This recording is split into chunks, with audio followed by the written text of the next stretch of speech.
Hi po, Kalimya. Naku, ako po ay lumalapit po sa inyo. Ako na po mismo.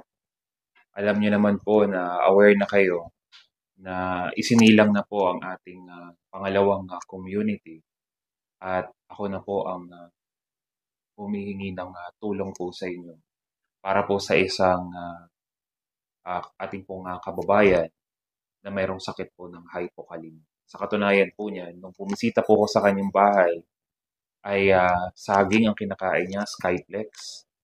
At syempre na, yung pangkaraniwan na common na kinakain. But ang hypokalemia is low in potassium. At yung pong heart rhythm niya ay abnormal po ito. At kapag hindi na-address ang kanyang health issue, may possibilities na um, makaranas po siya ng tinatawag na cardiac arrest. Pero kaya po siya sa carnivore way of eating, tutulungan po natin siya. At ano man pong resources na meron po ako, pwede ko po itong maitulong.